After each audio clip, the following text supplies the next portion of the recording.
नास्ति नारायणसमं न भूतं न भविष्यति नास्ति नारायणसमं न भूतं न भविष्यति एतेन सत्यवाक्येन सर्वार्थान्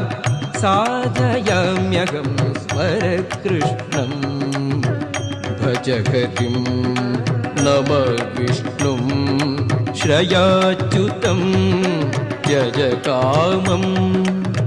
जय क्रोधं जहि मोहं भवालयं स्मर कृष्णं